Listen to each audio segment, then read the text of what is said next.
Introduction. I was introduced to Unity Church while I was attending Marble Collegiate Church in New York City in my early 20s. Both churches, while different in their foundations, shared positive messages of hope and possibility. My favorite sermon by then Executive Minister Arthur Caliandro was "You Can Do It, So Do It." I still have the cassette tape of the sermon I purchased immediately after his message almost 25 years ago. I was a foster kid who had also spent some time in a children's home during my teen years.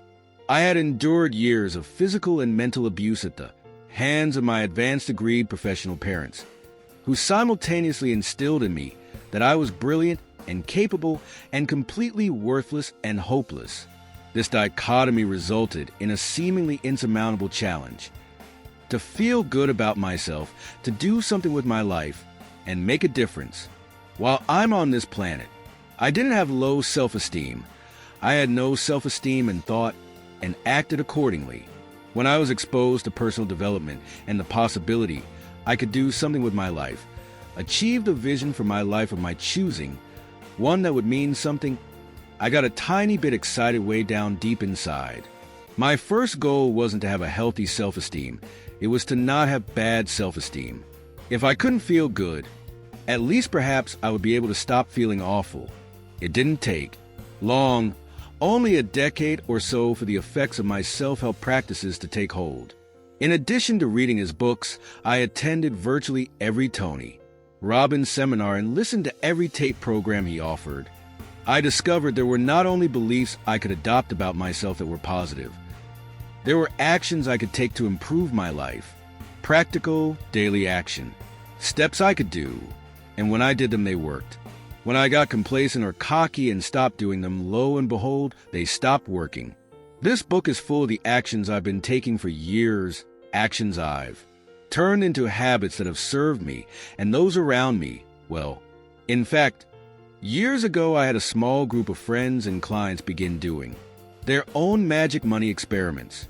These experimenters experienced an increase in income, but they also lost weight, manifested new, loving relationships, got promotions, started successful businesses, bought new homes, and so much more. The primary theme of the magic money philosophy is this: focus the great energy of your thinking on abundance, and treat all you receive with respect, and you will have abundance, despite what is happening around you. If you're ready to get on the path of receiving your own magic money, and lots more, then turn the page. Chapter 1. Magic Money. Magic money is money, and the incredible abundance you attract into your life through expected and unexpected channels, through the practice of the magic money philosophy. For most of my adult life, I've been able to manifest just about whatever my heart desires. In addition to money, I've had a steady stream of customers, clients, and work. I've received discounted and free stuff, as well as the cars, homes, and vacations I want, gifts of services, clothing, expensive shoes, jewelry, and more. All of the above have come to me because I've done just a few simple and easy things every single day. You probably picked up this book because, deep down, there must be an easier and better way. You want something more, including more money, and you want less of the stress and struggle that comes with not having enough. I completely understand. I didn't come from money, and I don't have an advanced degree or formal education ensuring my personal, professional, or financial success. My ability to manifest not only things I wanted, but also unlimited amounts of money, is based on simple, easy, and almost effortless daily prosperity practices, combined with an unwavering positive attitude and a dogged work ethic. I call the magic combination of these daily actions prosperity practices for practical people, and they yield magical results, including, yes, magic money. I didn't learn these techniques from my parents or a mentor who held my hand and provided guidance. I discovered what worked and what didn't. Through several years of trial and error, I read lots of books, listened to lots of audio programs, and even attended a seminar or 12. I watched with keen interest how my wealthier friends and sometimes bosses handled and talked about money. I made mental notes and journal entries. It Wasn't very long before I had the beginnings of something pretty amazing. So did my closest friends. Those closest to me saw firsthand literal manifestations of exactly what I wanted right when I wanted it. They saw me say, "I'd love to have X happen," then stare with amazement when my cell phone rang with that exact result. Finally, they've watched as I've said I need $8,000 to make that happen, or I'll only do it for X price, only to have the money show up magically or the seller to meet my price. In retail and real estate. Of course, after more than a few things happened, they asked how I do it. And, of course, I shared with them some of what I was doing. I'm perceived as a rational person, I've been told. And they were trying to reconcile how a practical, non-woo-woo person seemed to not only practice, but get results that could only be described as out there. Wouldn't you know, once they tried some of my secret strategies, they got results too. My dear friend Bill realized his two-seater pickup truck wasn't ideal for chauffeuring around potential homebuyers in his real estate business. Within 10 days, he received enough to pay cash for a 4 and 4-door sedan. One of my best girlfriends, Bobby Joe, was laid off from her job as a country club interior designer when the development sold out. I convinced her not to panic and instead practice my magic money philosophy. She launched her own interior design business and had 2 six-figure clients in the first month. One of those clients is now her husband. They just celebrated their 10-year anniversary. I have not only shared my practices with my very closest friends, but I've shared it with small groups of other people who got wind of what I was doing. Throughout the years, as people have questioned my luck and witnessed my success, I've gone open kimono with a few select people. These are my experimenters, and you'll meet some more of them later. I believe, I know, there's a harder path and an easier path. Through trial and error, I've discovered the inner and outer thoughts and action that qualify as the simpler path. Who doesn't want to know about and take the easier path?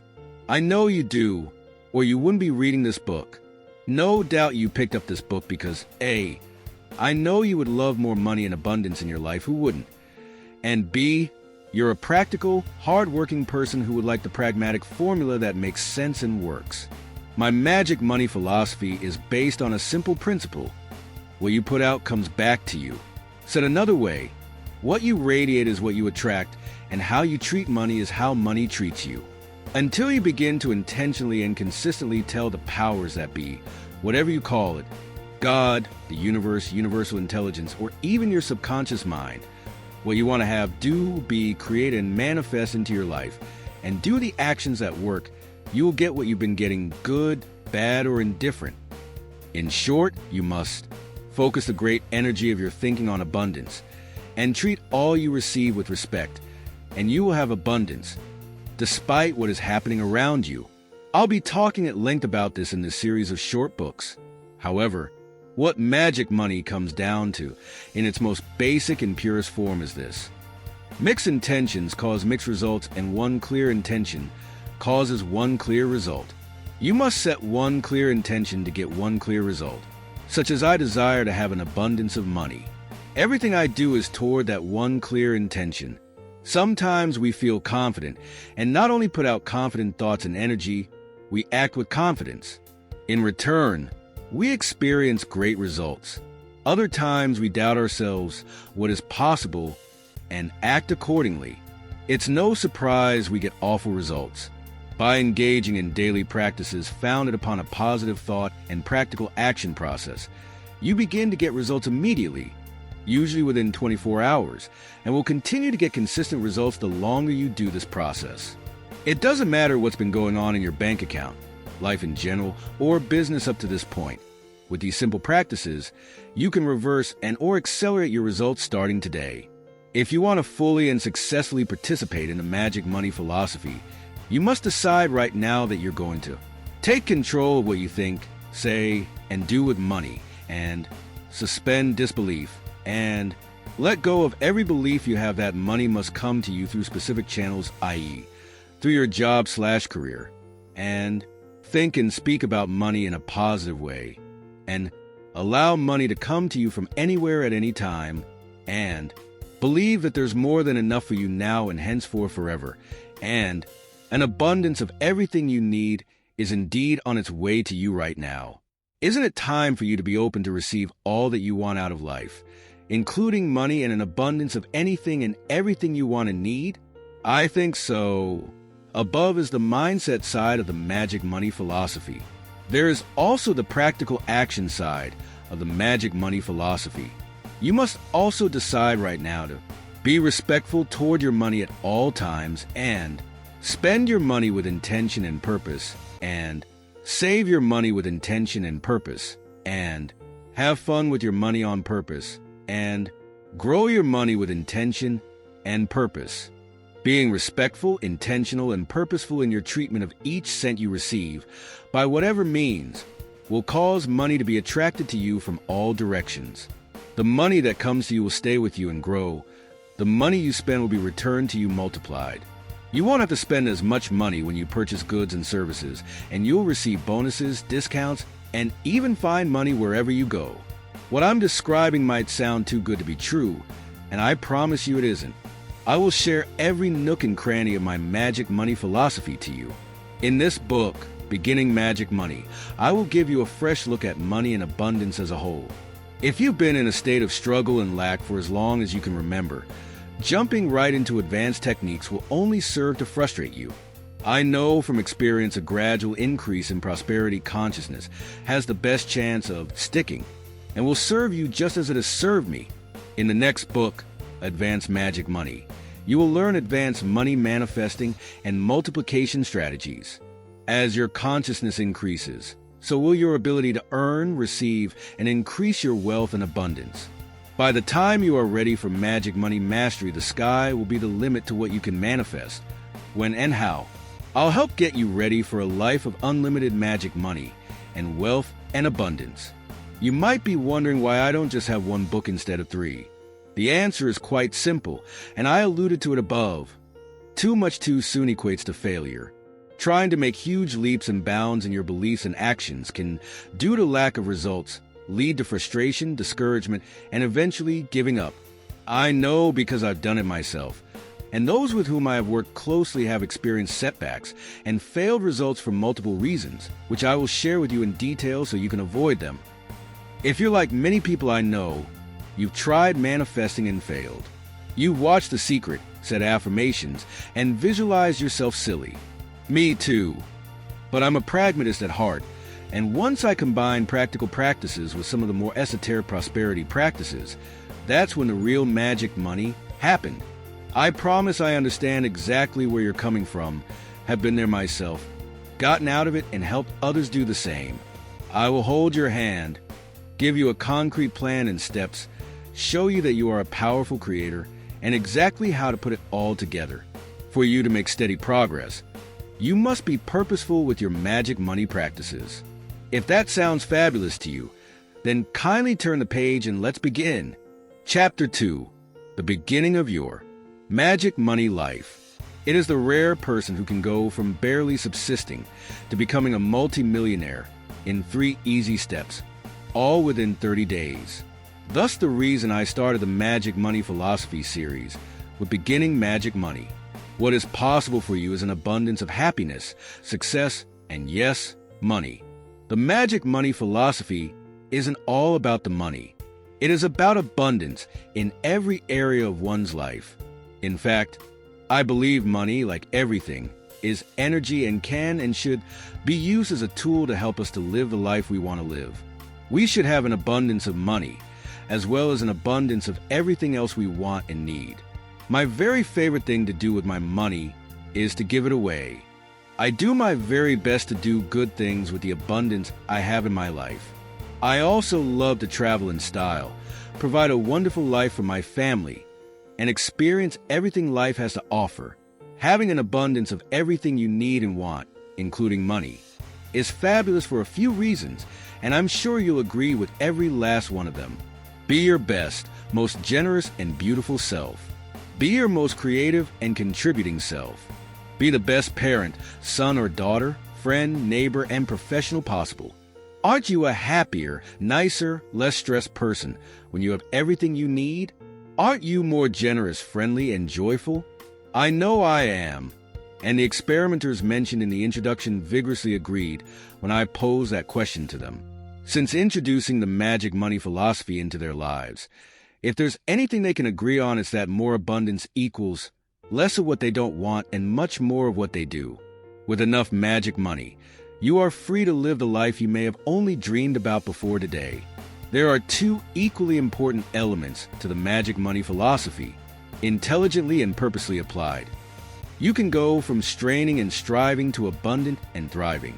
What you might have been doing wrong, or said a better way, what you might have been doing right, is just degrees away from what would take you from climbing the stairs with the wrong shoes and a heavy pack on your back to taking the express elevator straight to the top. I'm going to break each element down into logical, practical ideas and action steps that should make complete sense to you. Not only that, you will want to start doing them right away. If I've written this first book correctly, you're already fired up and chomping at the bit for me to get down to it. So shall we? Julia and Richard. People who have an abundance of money find, manifest, and make money with a seeming relative ease. Their set point is an abundance of money. A money set point is similar to a temperature set point. If your thermostat is set at 72 degrees, when you get cold, the heater is going to turn on. When it gets too hot, the air conditioning will kick on and immediately start cooling the place off. The goal of both settings is to return to the set point.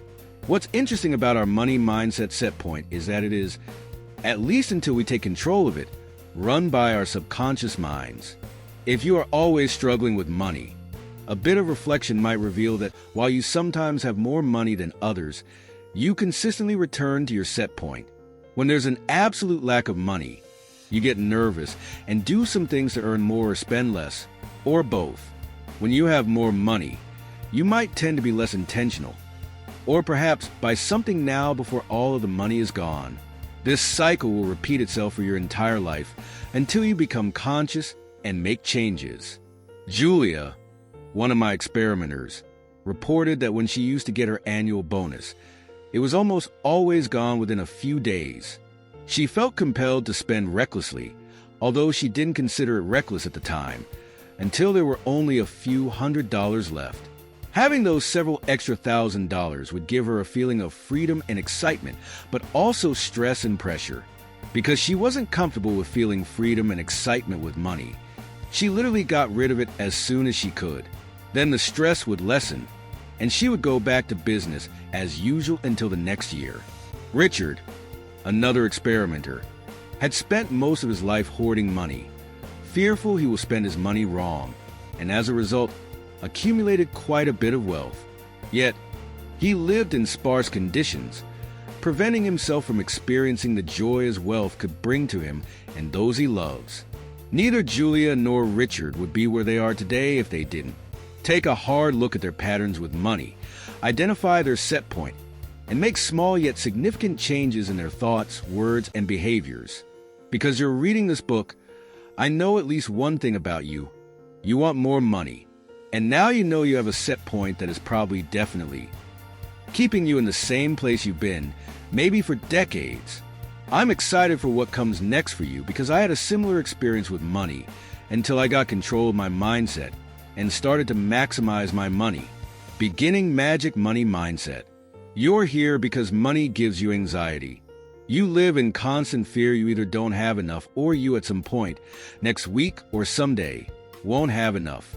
You might lie awake at night and worry about not having enough money, or you constantly speak about how you can't afford what you want or even what you need, like groceries or paying your electric bill. Dave Ramsey talks about baby steps when it comes to taking control of one's money. While I haven't participated in his program, I have read quite a bit about it. I love the term baby steps when it comes to taking control of shifting and expanding one's money mindset. Trying to make a giant leap from where you are to where you want to be can be a huge mistake. Big jumps in consciousness do happen, but they are exceedingly rare. In fact, if you've tried to expand your consciousness in various ways before and failed, you're not alone. Taking small steps to expand your mindset will ensure that you will permanently change your set point. Expanding your mindset is not unlike training for an endurance run, such as a marathon. If you've never run before, you wouldn't just decide to run the local marathon on Sunday. You would begin a training program that would most likely have you alternate running with walking until you build up your endurance. You might not be able to run a mile today, but in 6 months or a year, you could easily run an entire marathon with proper training and love every moment of it.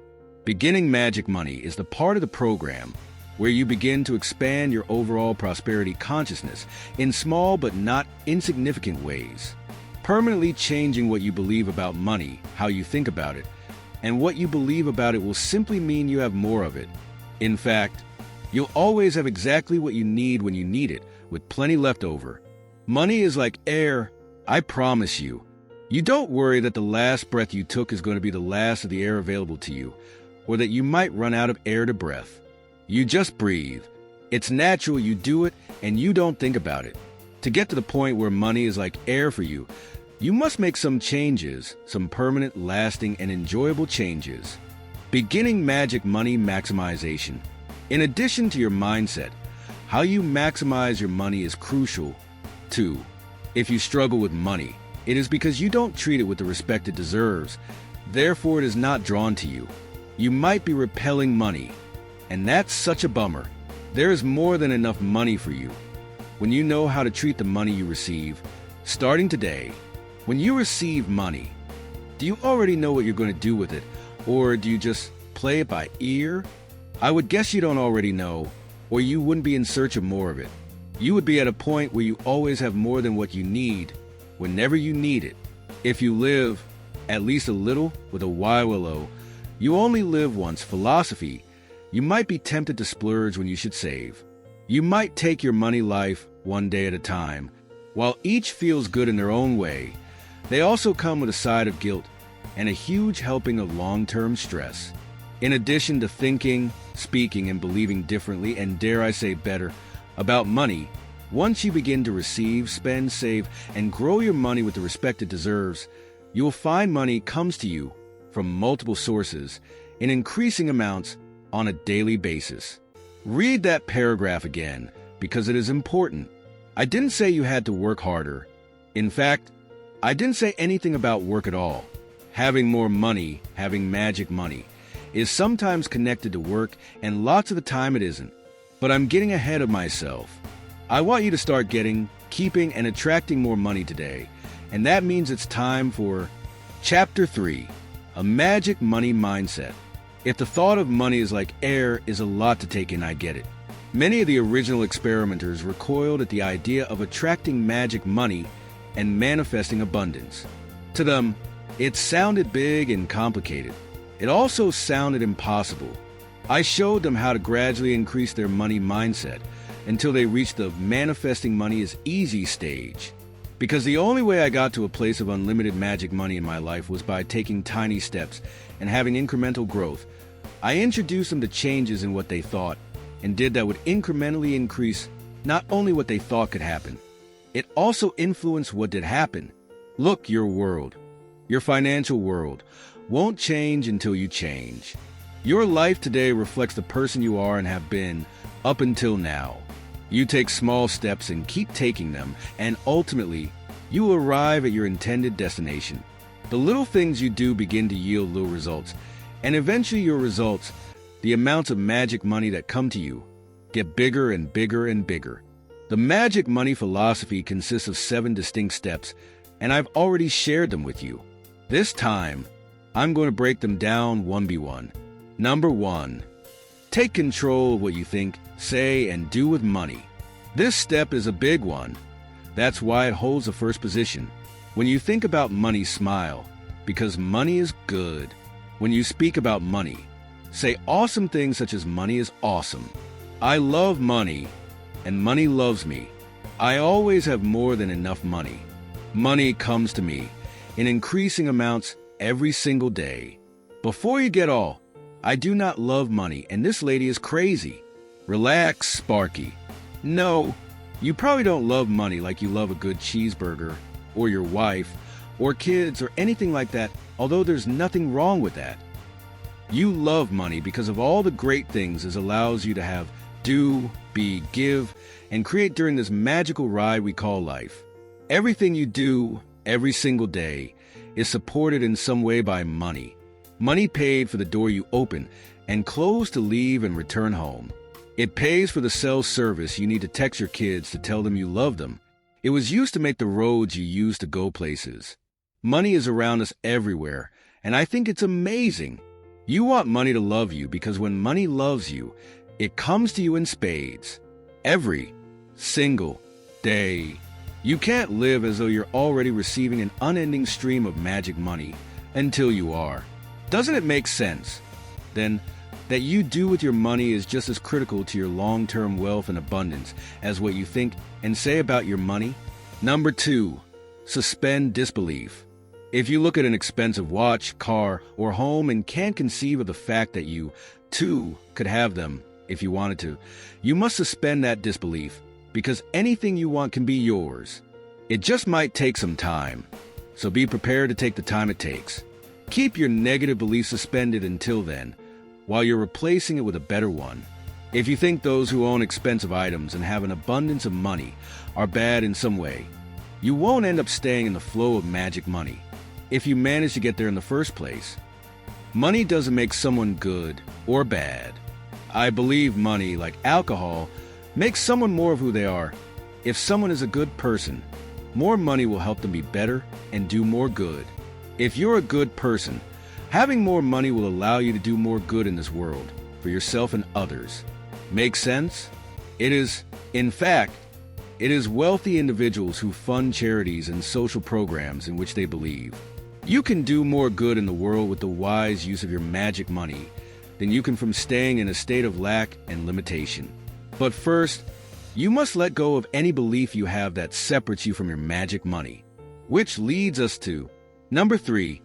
Let go of every belief you have that money must come to you through specific channels, i.e., through your job/career, an individual or entity, etc. Hey, guess what? Money can come to you in so many ways. It's crazy good. You can find money. Ever found $20 in your pocket? Or change on the street? Be left with money. You could have a rich relative you know or don't know about. Get more than you thought was coming, tax refund anyone? Or unexpectedly get to pay less. Unexpected discounts or rebates are everywhere. If you think money can only come to you through a specific channel, such as your job, you are not right. Replace your belief that money only comes from specific places you've already identified, and replace it with the belief money is coming to you from multiple sources, on a continuous basis, and you're ready and willing to be pleasantly surprised at any moment. Smile. Number 4. Think and speak about money in a positive way. Money is energy and responds to what you think about it and say about it. If you believe money is evil, or the people who have it are evil, then logically you won't be open to having copious amounts of it. I will go much deeper about your money self-talk in Magic Money Mastery. For now, see number 1 for suggestions. Number 5. Allow money to come to you from anywhere at any time. Slightly different from number 3. This is the state of allowing money to flow to you from wherever it feels like coming. Does it matter if you get a check from the company you work for, or someone leaves a big bag of money on your doorstep? I didn't think so, and I'm open to both of those possibilities and an unlimited number of others myself. I'm unconcerned about where the money comes from, and it's perfectly fine if I receive a huge deposit into my bank account while I'm sleeping. I'm suggesting you get okay with this, too. I, myself, am open to doorstep money presents and have a couple of stories I'll share in a later book. Number 6. Believe that there's more than enough for you now and henceforth forever. More money is like air here. Haven't your needs always been met? Don't all the bills eventually get paid, and at some point you get or have what you need? That isn't going to stop, in fact. The more you embrace the concept that there's more than enough, the more there shall be. Number 7. An abundance of everything you need is indeed on its way to you right now. Take a deep breath, and know today is the first day you have more than enough of what you need. From now until forever, every single one of your needs is met. Your bills are paid, and even cooler than that, anything you decide you want is on its way to you the minute you decide you want it. Isn't it time for you to be open to receive all that you want out of life? including money and an abundance of anything and everything you want and need? I think so. No, I know so. Working through each of the above steps will ensure you have a steady stream of magic money and an abundance of everything else flowing to you unendingly. When you can embrace and execute the above 7 steps, you'll be fully in the flow state of receiving magic money. Would you like an easy way to do just that? I thought you would. In case you're intrigued, I'll share more about them in more detail in Magic Money Mastery. 1. Take responsibility for your life and everything in it.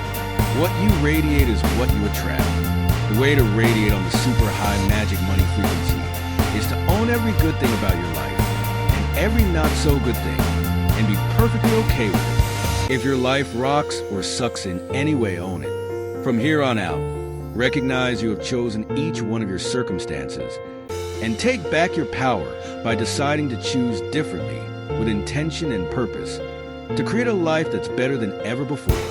If you dislike any part of your life, that's quite okay because it's going to change to the better and PDQ pretty darn quick.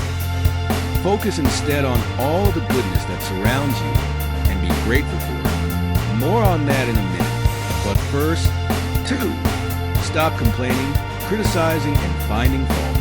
No more bitching, complaining, moaning, or nitpicking. Remember when your mom used to say, if you don't have something nice to say, don't say anything? Have you heard if you cannot be kind, please be quiet? Same idea. Instead, be a good finder. If there's someone who is being rude, be grateful it isn't you.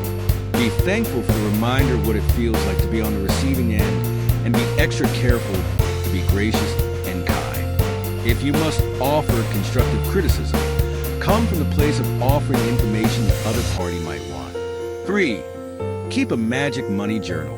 Write down everything you have to be grateful for and all of the evidence of abundance that exists in your life right now. Keep a running list of all of the money you receive and where it comes from. While you're upping your good finding game, keep a list of the goods you see. You might not live in the home of your dreams, but do you have a warm, comfortable bed to sleep in? That's abundance, my friend. A large percentage of people in the world can't say the same. Do you have someone to call and tell when you receive unexpected magic money? Friends are an example of abundance. Can you read the sentence? You have eyes that can see and have clear vision is a true blessing. Do you have any money in a bank account, investment account, back pocket, or wallet? Write it all down. Write down not 5, not 10, but 25 or 50 or more. Things right now that are evidence you live in a world of abundance. Go ahead, I'll wait. 4. Record your results. Do each of the 7 steps, combined with being a good finder, keeping your lips zipped when you feel like complaining, and writing down your manifestations and blessings in your magic money journal. And whoa, Nelly, watch what happens. You'll feel happier, more positive, joyful, and lighter. Money loves the new you and will flow to you in ways you can't even imagine. Remember this, there are 0 coincidences. You can will and should see results almost immediately. Big and little good things that happen are not luck, a fluke, or chance. When you look for little bits and huge chunks of evidence, you'll find them. Every little thing that happens from this point forward, every additional unexpected dollar, discount, or gift can and should grow and reinforce your belief in yourself and the magic money philosophy. Yes, it's true. You do contain the power within you to activate magic money and unlimited abundance. One final thought on the magic money mindset. You must choose to believe that every good thing you see and everything that happens and every dollar that comes to you is a clear sign you are on the right track. You are magical and you are attracting more and more magic money every single day. These instances of manifesting money are evidence, and you must be sure to note them in your magic money journal. The flip side of the magic money mindset coin is magic money maximization. Think you're ready? I know I'm ready to share. Turn the page. Chapter 4, Magic Money Maximization. A vibrant magic money mindset creates half of a solid foundation for becoming a top-notch magic money manifester. The other side is how you treat money, because how you treat money is how money treats you. Together, They activate the magic money flow and catapult you to the next level. If you resent rich and wealthy people, that's the same as resenting money. Ever been around someone who resents you? Of course you have. We all have. Want to be around them all the time? No. Neither spending money frivolously or hoarding money works well either. Frivolity is a sign you're uncomfortable with money, and money scatters around nervous energy. Hoarding is a sign of fear, and money flows away from fear. You must show money the respect it deserves. The more respect you show it, the more it comes to you. You must also spend, save, and grow your money with intention and purpose. But what does that mean, Holly? Well, I'm going to tell you, and I think you're going to love it. You absolutely must be respectful toward your money at all times. The word respect is a condition of being esteemed or honored, and respectful as showing deference. I treat money as an extension of myself, and I treat myself with respect. Because you're a human being walking this planet, you deserve respect. The same goes with anything you own, do, or have contact with, including money. Here are a few beginning magic money steps you can take when handling your money. Keep your money organized. Neatly keep your money in your wallet or money clip. I put mine in order of currency. I straighten out the corners and face each bill in the same direction. I rarely crumple up a dollar and put it in a pocket, but it has happened. Don't get me wrong, mostly before I adopted the magic money philosophy. A messy wallet can contribute to a messy financial life. A well-organized wallet shows respect for yourself and your money. Keep spare change in a bowl until you have enough to make a decent-sized deposit. Feng Shui experts advise you to put a bowl of change in the wealth baba of your home and office. I keep bowls of change in a few different places in my home, and when the bowls fill up, I roll the change and deposit it into my savings account. It is pretty to look at, yet doesn't earn interest in my bowl. Eventually, you want your money making money, in the form of interest in this case. Carry a fair amount of cash. I usually have at least $200 on me at all times. I'll share a bit later what I do with it, but here's what you need to know right now. Having a nice amount of organized cash on me helps me to feel abundant. It allows me to give a generous tip to a valet, or give money to someone when they need it. It also helps you to avoid saying the words, "I don't have any cash right about the time having some cash would be super helpful." I combine spend, save, and grow your money with intention and purpose, because you will take in each amount of money that comes to you and allocate it in the way you choose in advance. I'm going to be explaining in more depth later, but for the time being this is for informational purposes only. In other words, don't do anything differently yet, I'll tell you when. A sneak peek into advanced magic money. Part of showing respect for money is being purposeful in how you handle it. I advise you to identify a percentage that feels right to you, and for each dollar, pound, or franc that comes to you, you'll allocate it to an account you set up for each purpose. Stay with me. It isn't at all complicated. You most likely have a deposit account that receives all of your money. That is your spending account. In addition to that account, eventually you will need to have the following accounts: giving, saving, fund, and if you're self-employed, taxes. Nope, you won't need a debt account. You'll just make lots and lots and lots of payments toward any debt you have until it is indeed all paid off. I'll explain more about that shortly. Let's discuss each one in brief detail, and we'll for sure go much deeper in advanced magic money. Giving. Wealth begins in your mind, and the truly rich give money away. Since you're on your way to having an abundance of magic money, by default makes you rich, even if right now, today, it truly is only in your mind. The very first thing you can do to start the flow of more money coming into your life is to plan to give away a percentage of every dollar you make. In short, you'll identify an organization you wish to benefit and make them the recipient of your giving percentage. Giving teaches your subconscious mind you have more than enough to give to others, and you do. Saving. Wealthy people also have what some call a war chest or amount of reserve capital available if needed. I like to think of my savings as opportunity money, and I've also heard the term freedom fund. It's called this because it's there if or when I might need it for something awesome. Or once you've accumulated enough, you get to the point where you never have to do anything you don't want to do ever again. I rarely use my savings account, and there's zero judgment if you ever need to use it. Sometimes unexpected things happen, and it's good to know you got it covered. Ultimately, your savings account will spill into your investment account, discussed in depth in Advanced Magic Money. Debt. If you're currently in debt, a portion of each dollar you receive goes to pay it off after you've given and saved. Fun. Magic money is fun, and you need to have fun dates, or artist dates, as Julia Cameron called them in the artist way. Putting aside a portion of your income for fun makes the connection with your subconscious mind that money equals fun. Your subconscious mind is the silent yet most powerful player in the magic money game, and it's important to keep this player happy. Taxes. If you're self-employed, check with your accountant to determine the percentage you need to set aside for your taxes. When you receive money, you'll deposit it into your spending account. Next, you'll transfer the percentage you predetermined for each account and move the money. Whatever is left is used for any bills you have and for anything else you'd like to use it. But, as I said, don't start doing anything quite yet. Just take a deep breath and keep reading. My first magic money maximization. I didn't have a philosophy when I first started. I had read about tithing, which is a religious practice used by many of the world's religions. And of course, you can't read a book even as simple as Personal Finance for Dummies without learning about the act of saving. While I'm more spiritual than religious, I decided to give tithing a try along with the act of saving. My numbers back then were quite small.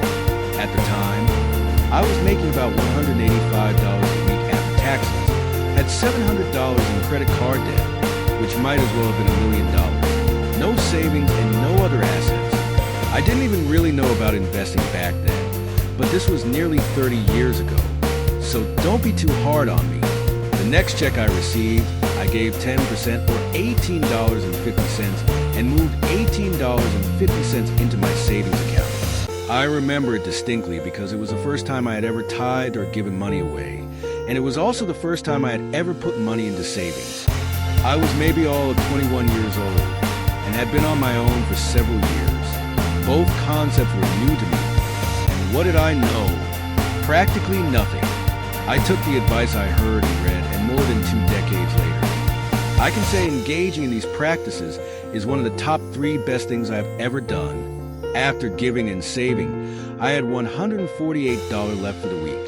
I had enough to pay my rent, buy food, and pay for public transportation. I was excited to have some money in savings, but was nervous about how I was going to make it through an entire week with $40 or so dollars I had left after I had paid my bills. Oh yes, and my credit card bill was due again in about 3 weeks. I wasn't sure how I was going to pay that bill on time, and I made a conscious decision to not worry about it, but trusting what I had read about the benefits of tithing and giving. I also started saying affirmations when I felt fearful about money. I'll talk more about affirmations and what to say when you talk to yourself in Advanced Magic Money. Within a couple of days, I was at dinner with my boyfriend Michael, his best friend Steven, and Steven's wife, Elizabeth.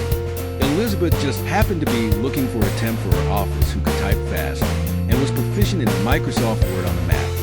My best typing test was 120 WPM with 0 errors, so on the first count, I was a shoo-in. I knew a Mac was a computer, but I had no idea what Microsoft Word was. But when Elizabeth asked me if I was up to the job, considering it paid a whopping $18 an hour, which would almost triple my take-home pay, I said, you bet. Then I called my wealthy friend Stephanie, who was many years older than I was, and had a computer at home, a huge deal back in those days, and asked her if she knew what Microsoft Word on the Mac was. She did and offered to let me come and learn on her setup. I learned enough over the next 3 days to convincingly do the job. It wasn't long before I had paid off my debt and was convinced giving and saving were a terrific idea. I am sure you can see why. Was the new job and income a coincidence? I'm not sure, but I do know I had been in my financial predicament, which was rapidly going from bad to worse until I intentionally changed my trajectory. Wait, is it tithing or giving? Just as you might have questions about tithing, I have a couple of thoughts about it as well. As I said, I'm not a particularly religious person, but I do believe in a higher power, and for this conversation, I will refer to it as a universe. My giving journey began because I started tithing. As I've shared with others my magic money philosophy, many of them have recoiled in horror at the mention of tithing because they aren't religious or worse, have had a negative religious or church experience. Something I knew could and would work wonders wasn't even something they would entertain because of the religious connotation. Rads. I use my favorite reference, Google of course, to find a short definition of tithing, and here's what I found. Tithing is a 1/10 part of something, paid as a contribution to a religious organization or compulsory tax to the government. That doesn't sound awesome to me.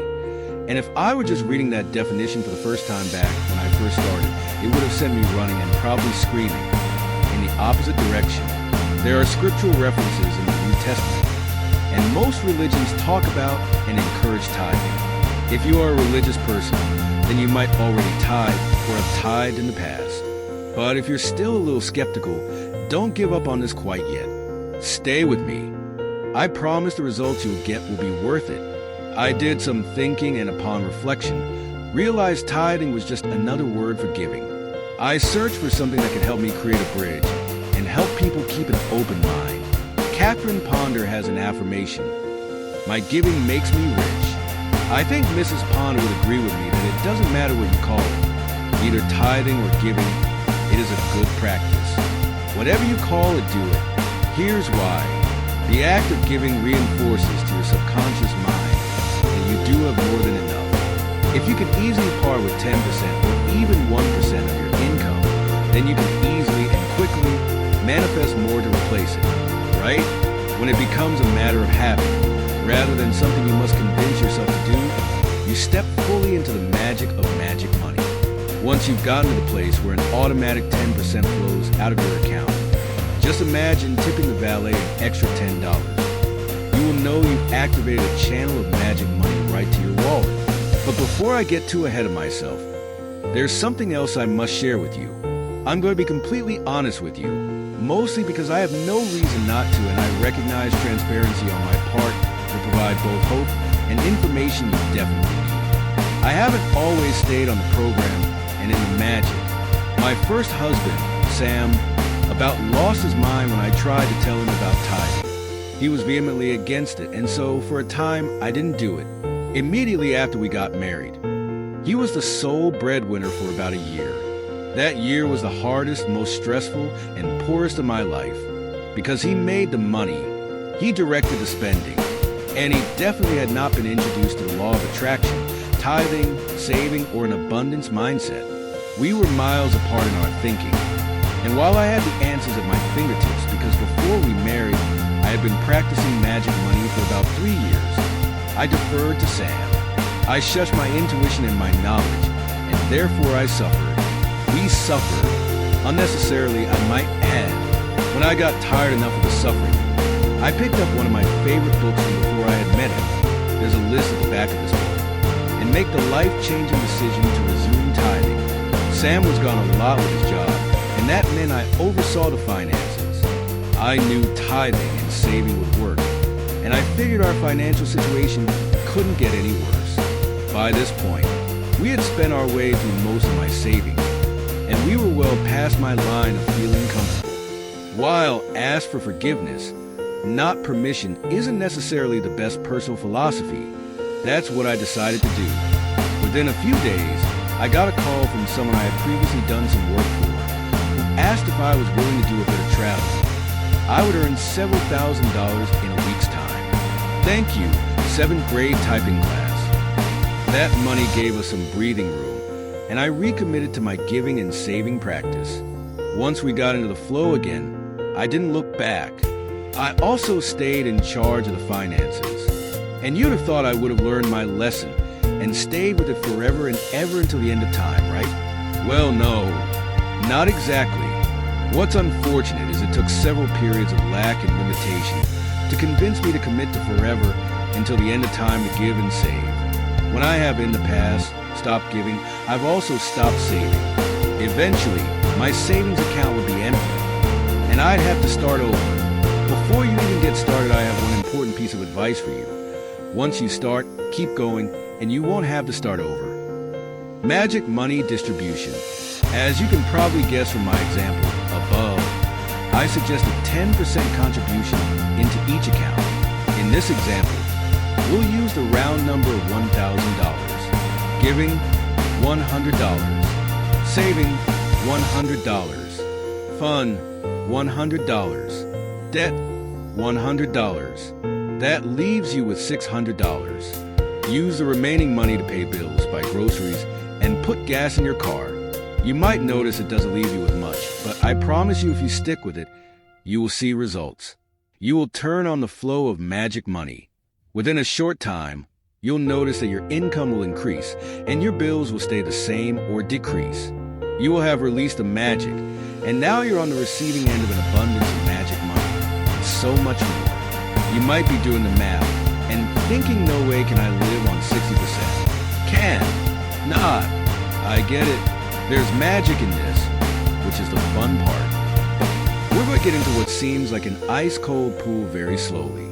If 10% is just way too much right now, I understand. Trust me when I say you want to get to a place where you're in a real state of abundance, and magic money maximization is the fastest and easiest path to making that happen.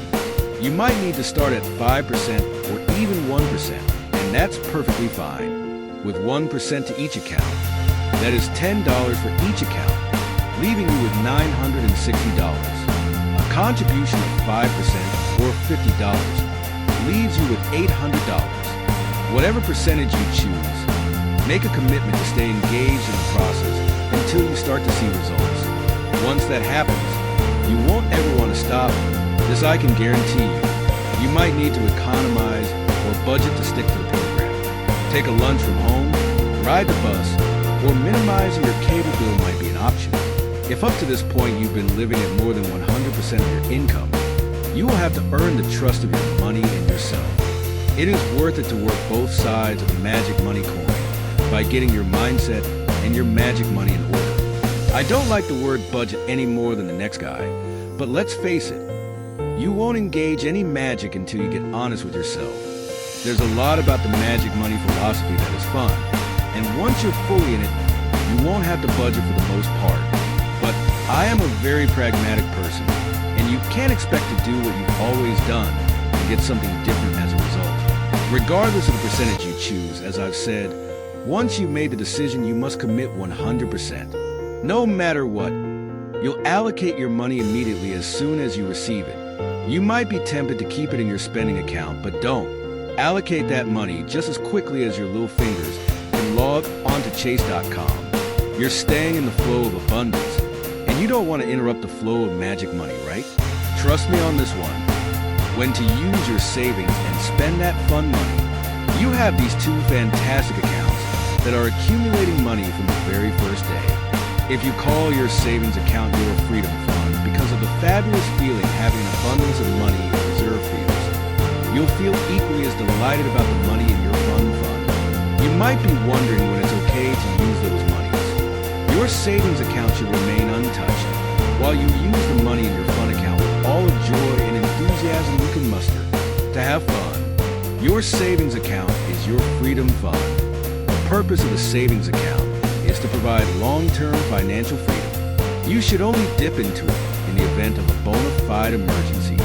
If you can avoid using your savings with some strategic budgeting or the occasional float until the money starts freely flowing in, that's for the best. You might find, however, on occasion, you need new tires or have an unexpected medical bill that needs immediate attention. Fearlessly use your savings to keep you out of debt and in good standing with your providers and creditors. Once you have committed to the process and stepped fully into the flow, you'll find your savings account isn't needed and continues to grow and grow. Having an abundance of money I don't need has given me a few different freedoms I didn't originally expect. I have remained self-employed for all my adult life. I navigated the major stressors and costs associated with a divorce, attorneys, therapists, moving, buying a new car, and even buy a new house with a substantial down payment. I have seen people cope with illness or other life challenges, such as the death of a spouse, breast cancer, and getting laid off, and each time there's been one other major stressor: money. My savings has always given me the knowledge that in the event something happened to me and I was unable to work, there was enough in reserve to take care of my basic needs. Eventually, by the time I became a single mom, I didn't miss a beat.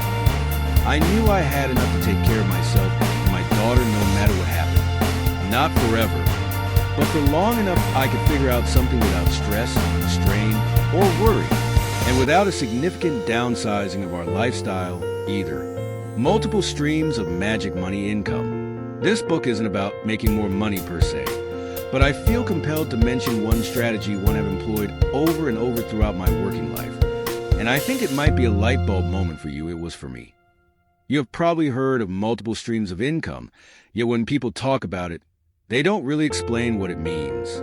I not only thought it was a good idea to create multiple streams of income, but I also worked to create multiple streams of income that cover more than what I need to live every month. My first business allowed me to create leverage, repeat income through customers' purchase of products, and I receive an override on the people who build businesses in my organization. I haven't worked that business in over a decade, yet without fail, once a month I receive a direct deposit that covers a fair amount of my monthly living expenses. I don't do anything except continue to use the products each month, without continuing to focus on it. The income stream I had initially built did eventually get smaller and smaller, but has stayed steady at a few $1,000s a month for many years. Once I discovered I could make money without trading time for money, I have kept an eye out for other opportunities to create more for myself, and over the past 2.5 decades have done just that. If you have one stream of income, that's awesome. You might want to keep your main hustle while you keep your antennas up for ways to create some side hustle money that can eventually match or exceed what you're already earning. Your fun account is strictly for fun. I love putting money into my fun account. I usually have my eye on a spa day or a fun summer excursion with the family. Right now, I'm planning a 3-month European vacation. I thoroughly enjoy the process of saving up for it rather than going into debt. If you're just starting out, a fancy pants vacation or a new car paid for in cash might be a bit much for you to handle, and I understand. I remember when I felt like a big spender, when I could buy 2 drinks at the Borders Cafe instead of just one for my daughter and me to share. Identify something wonderful you would like to do with your fun money, and when the time comes, fork over the cash so you can enjoy every moment of your fun. Imagine being able to pay cash for each new and exciting thing you bring into your life or do for joy. I don't know about you, but I like my money to make money as opposed to earning more interest I must pay back over time. I much prefer a bit or a lot of delayed gratification to minimize my stress and maximize my fun. I'm saving up for something special, and I've been saving for about 2 years. I'll be saving for another year or so. We're talking a 7-figure purchase. Yet when we finally make the purchase, my husband and I will not have a large monthly payment that is half principal and half interest. We will have 100% ownership. I get giddy every time I think about it, but this isn't about my giddiness. It's about yours.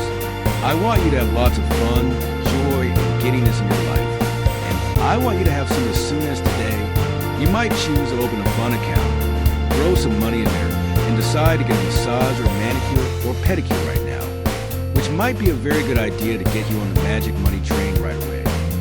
Today I'm going to visit one of my favorite stores to buy a pair of wedge sandals I've had my eye on. I was just waiting for a check to arrive, so I would have some money for just that purpose in my fun account. Or you could decide you want to save up for an Audi R8 or to buy a home with cash. I have 2 fun accounts, one for the more instant gratification things like the sandals and manicures, and a separate one for the big purchase I'm looking to make. It's entirely up to you what you do with your fun money, and that is entirely the point. It's for fun and only for fun. I don't give many directives, but listen up because I'm going to give one now. You can never use your fun money for something that doesn't give you joy. Now, you might also be a single mom or dad, and it would give you joy to buy little Johnny a new pair of shoes or some football pads for his uniform. Fine, but I have a good reason for recommending a fun account to be used solely for your good pleasure. You might be wondering why I'm not recommending you pay off all your debt before accumulating and spending money for fun.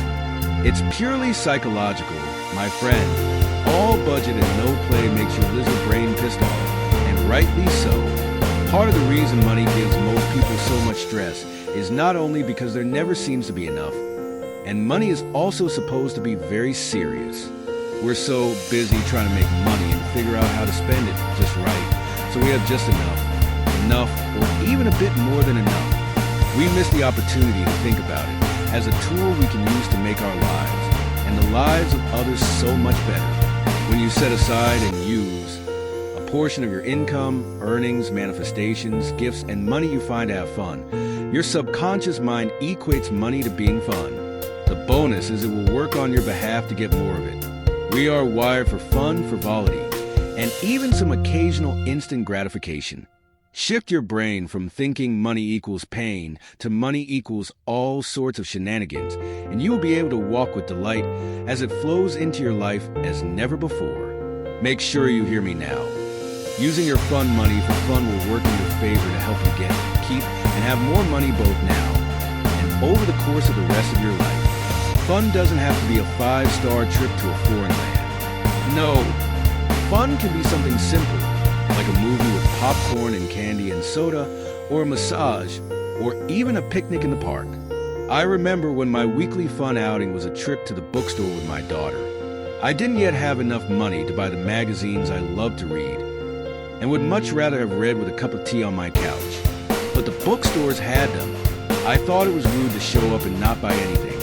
So we spent our fun money on one, and eventually 2 cups of something delightful from the cafe. We would go there on Saturday or Sunday morning and spend a few hours browsing the shelves, reading books and magazines, and sometimes the music selection. Then we would head home for a nap. Also fun, but totally free and delicious. It does not matter what you use your fun money to do or buy. It simply matters that you use it for something that brings you joy or do something enjoyable, like having a savings account with some cash reserve. The process of using your fun money reinforces to your subconscious mind that money is good, money is positive, and therefore will jump on the magic money bandwagon with you. Congratulations!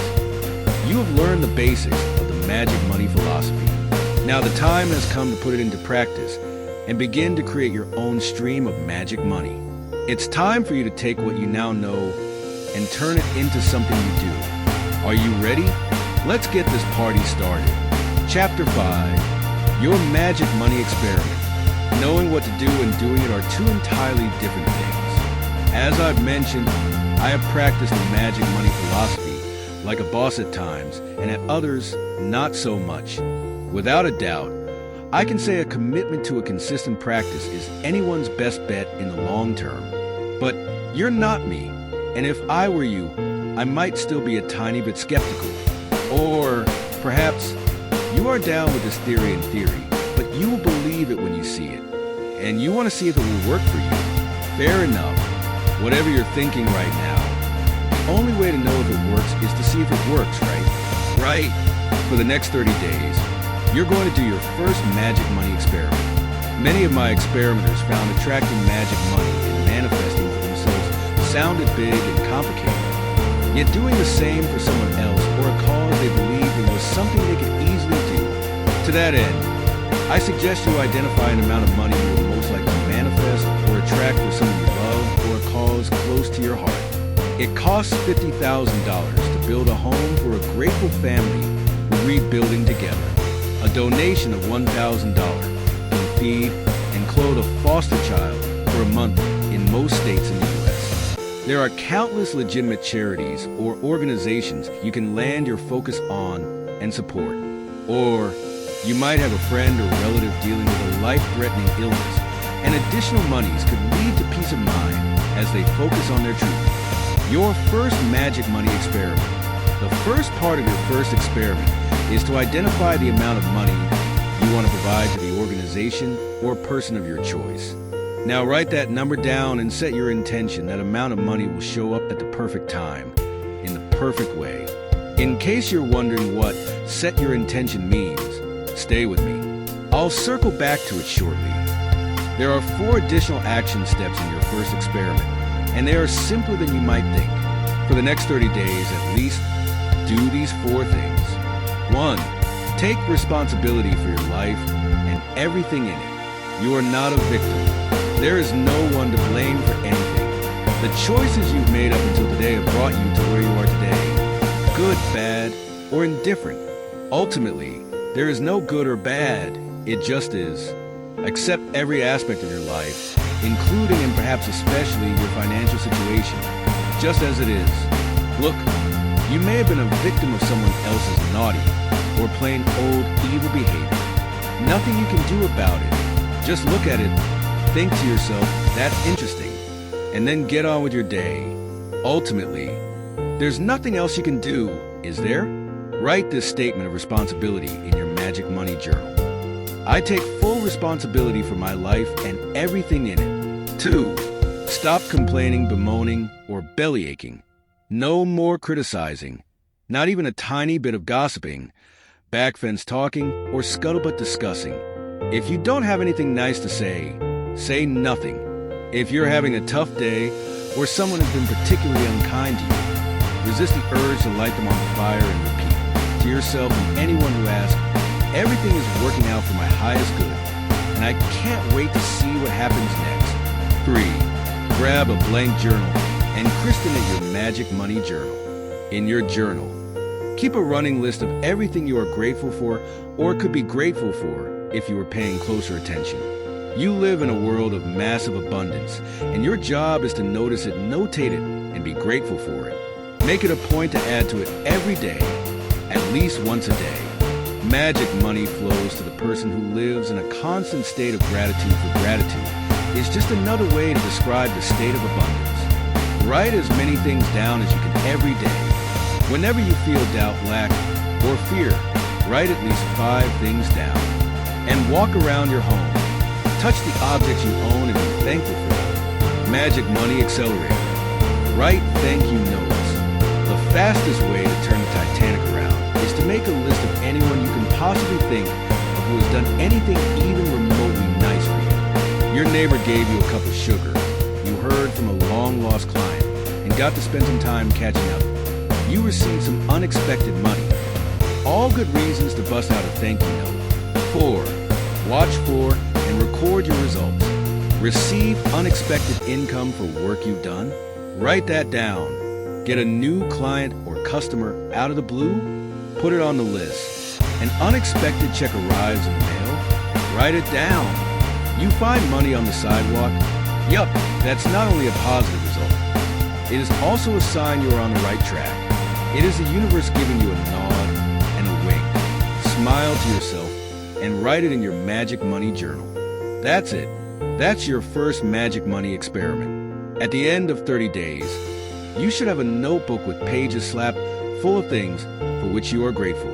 This is your first list of Magic Money manifestations. Let me point out to you that this is but a teeny tiny list of what can and will ultimately show up for you over time. If you can keep going to 60 or 90 days, you'll probably have used up more than one journal. You'll notice I didn't suggest you do anything different with your money.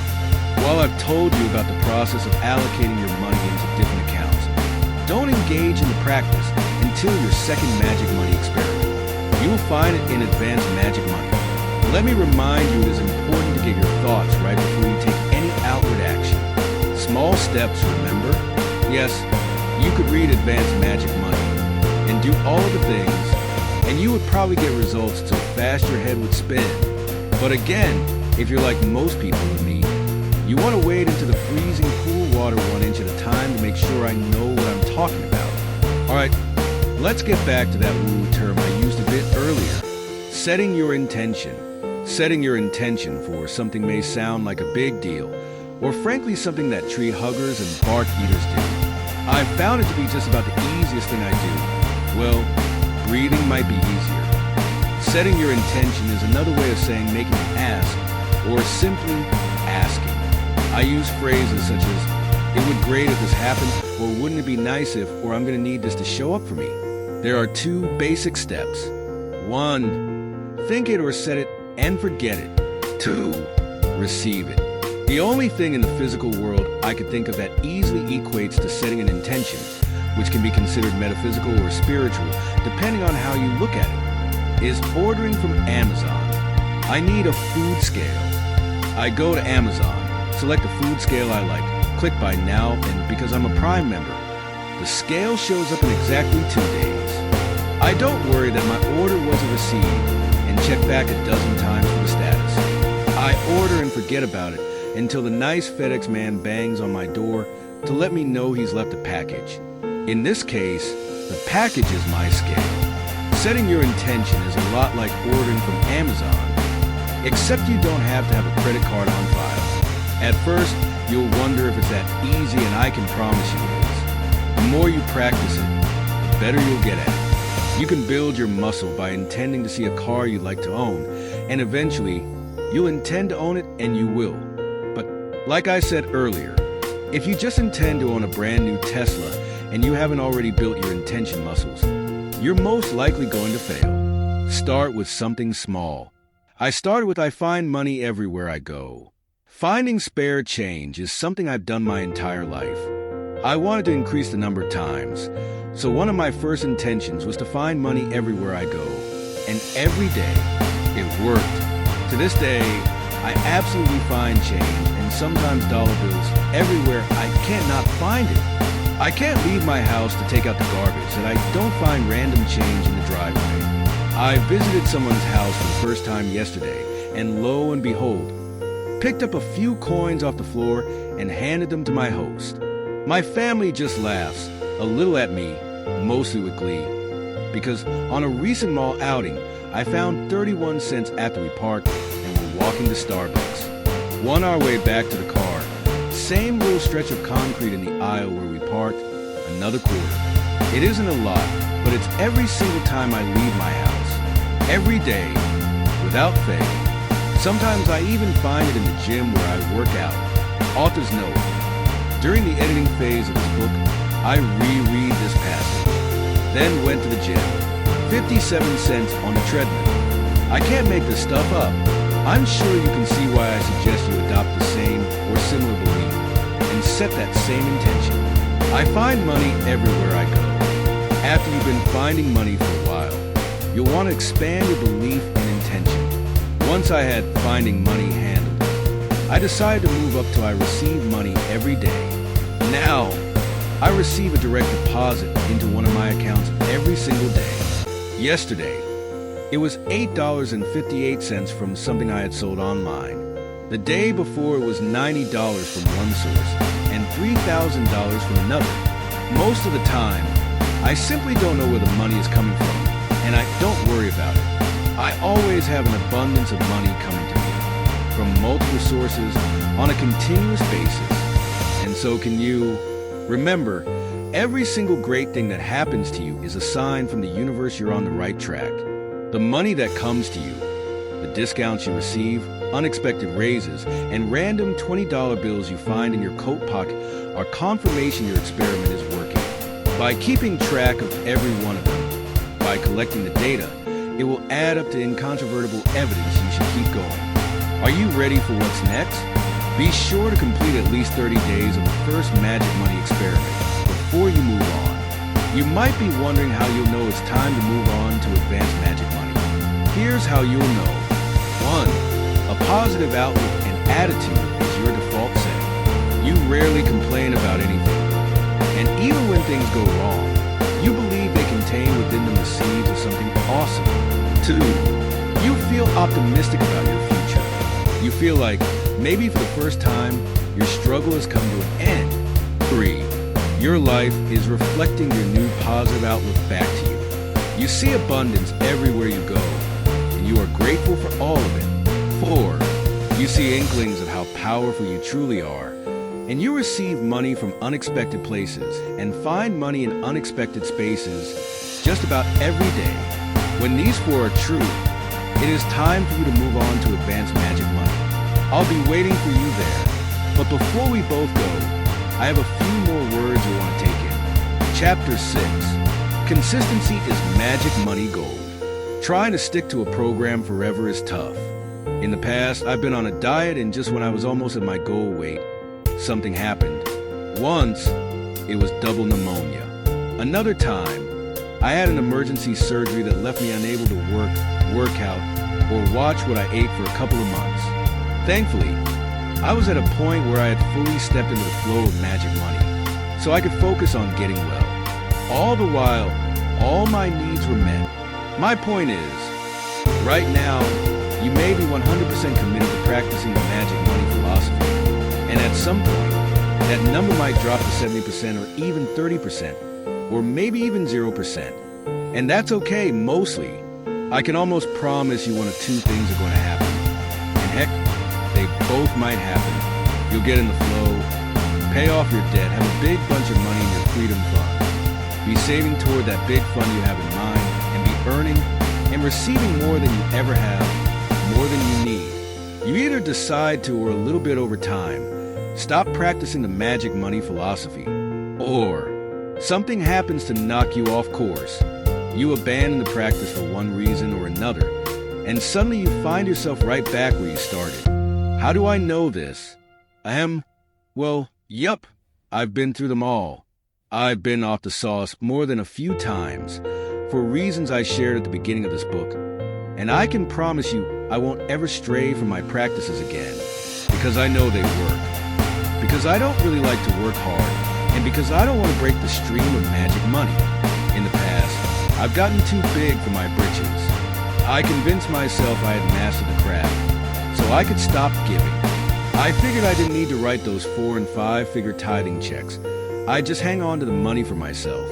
I had enough in savings, so I could just spend the money almost as fast as it came in on whatever I wanted. Big mistakes, all of them, huge. But I'm not alone. My former assistant, Sheila, worked for my family for several years. She saw firsthand the magic money philosophy in action, and she was grateful I took her under my wing and got her started on her path to wealth and abundance. But my family relocated. She found other work and even relocated herself. She has always been very close to my daughter, but we had lost touch for a few years while she was traveling overseas. Recently, my daughter was talking to Sheila, who asked to speak to me. When we got on the phone, she said, "Reconnecting with your daughter reminded me I haven't been practicing my magic money." So I started saying my affirmations, sent out my first tithing forever, and made a donation. Within 24 hours, I got a raise. The person in front of me at Chick-fil-A paid my bill, and I got a gift certificate for a massage from a friend. I can't believe I ever stopped. I won't stop again. I consider myself a slow learner at times, and unfortunately, I have to learn some lessons several times. I don't want you to suffer the same consequences.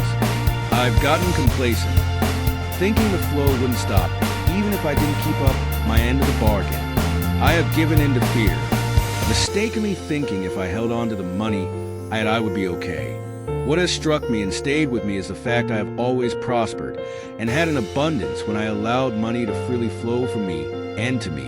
The faster I've given, saved, and enjoyed my fun money, the faster and easier more and more money has flowed to me. I wouldn't dare stop my magic money practices, even though I no longer need them.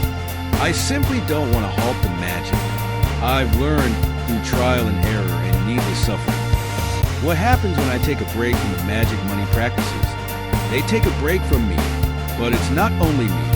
My experimenters have had to learn some valuable lessons themselves about the power of the magic money philosophy. Remember Julia?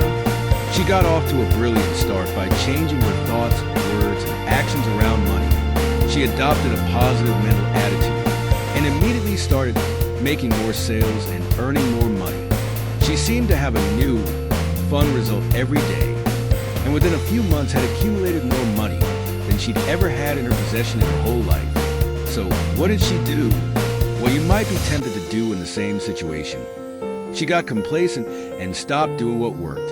She started paying for her friends' lunches and drinks. She stopped making a list of her manifestations. Eventually, she lost the momentum she had worked so hard to gain and started to, once again, feel a tremendous amount of fear around money. Thinking her initial success was too good to be true, she became very discouraged. I ran into her quite by chance and asked how she was doing. She sheepishly admitted, "I am kind of right back where I started." I laughed out loud, not at her, but out of full recognition. I had been there myself, and not just once. I spent a few minutes sharing with her my roller coaster learning, and she felt better. She also felt encouraged to begin again.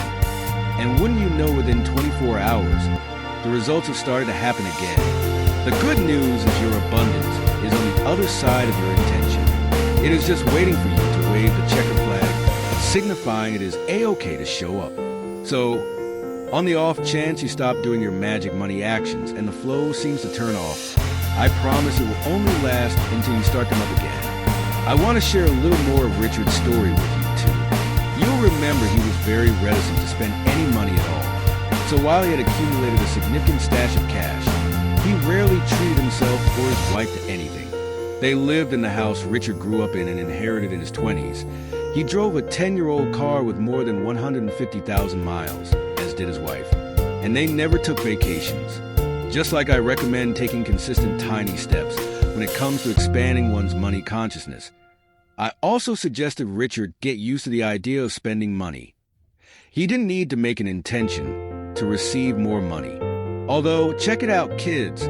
That's exactly what happened when he loosened the wallet strings. Instead of always looking for a bargain, I challenged him to buy what he wanted regardless of whether it was on sale or not. Instead of brewing his coffee at home, I encouraged him to go to Starbucks and buy the coffee of the person behind him in line. He took my advice and immediately got out of his comfort zone. At Starbucks, he gave $20 to the cashier and sat and watched as his $20 bought drinks for a few people who came behind him, all while staying anonymous.